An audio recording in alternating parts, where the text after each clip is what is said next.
Bienvenue ici sur le Papagayo, c'est le bateau qui va être notre maison pendant la traversée de l'Atlantique à la nage. C'est un super beau bateau et donc j'ai trop hâte de vous le faire visiter aujourd'hui.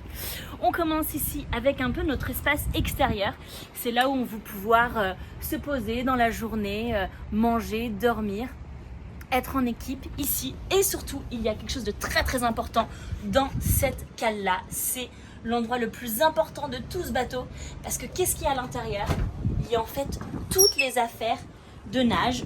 Je vous montre ici des palmes. Ça, c'est mes palmes pour nager quand j'ai un peu mal et que j'ai envie de nager plus vite. On a des serviettes. Là-dedans, j'ai 4 combis pour nager. On a des bonnets, des lunettes, plein de choses. Toutes les affaires de natation sont ici, rangées ici, et c'est super important.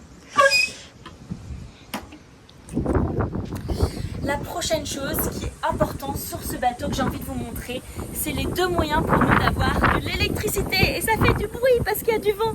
On a des panneaux solaires et donc ça c'est comme ça, avec le soleil, qu'on peut avoir de l'énergie, de l'électricité. Et derrière moi, vous voyez tourner super vite l'éolienne parce qu'il y a beaucoup de vent et donc là elle est en train de fournir plein d'électricité. Un dernier endroit important sur l'extérieur du bateau, c'est ce siège-là. C'est le siège du capitaine. C'est là où en fait les skippers, les 4 skippers qui nous accompagnent vont commander le bateau, vont faire avancer le bateau pour suivre le nageur. Ils ont tout pour commander. Ils ont bien sûr la petite boussole pour savoir dans quelle direction on va, le GPS. Et c'est vraiment leur endroit où ils peuvent diriger et conduire en sorte le bateau.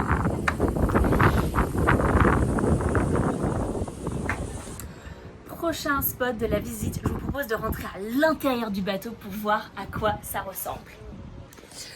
Voici ici le salon du Papagayo. C'est vraiment l'endroit chill où on peut lire, jouer des jeux et vraiment se poser pendant la journée.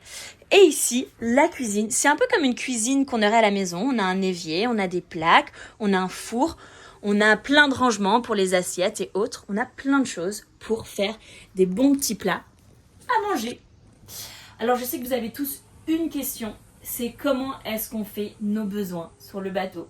Alors je vais vous montrer les toilettes et la salle de bain du bateau. Si ici on descend en fait ces petits escaliers pour entrer dans les coques du catamaran, c'est là où on a les chambres et les salles de bain du bateau. On a ici les toilettes.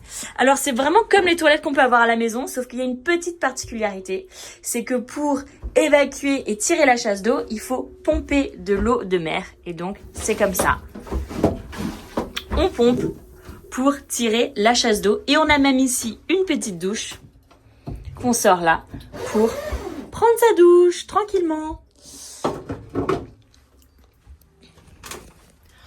Prochain stop sur la visite, c'est la chambre de moi et de Mathieu pendant ces mois de traversée. C'est ici qu'on va dormir et qu'on aura toutes nos affaires. On a des petits rangements ici, pas beaucoup de place non plus, donc faut pas prendre beaucoup de t-shirts, mais on a la chance de pouvoir dormir sur ce super grand lit, hyper confortable.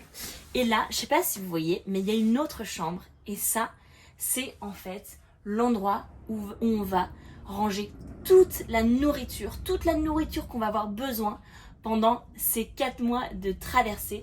En fait, il faut avoir toute la nourriture déjà à bord du bateau. Il n'y a pas de supermarché au milieu de l'Atlantique et donc tout ça, ça va être ici. Alors j'ai envie de vous montrer maintenant mon spot préféré de tout le bateau et pour ça, il faut sortir dehors et on va passer par la petite fenêtre ici.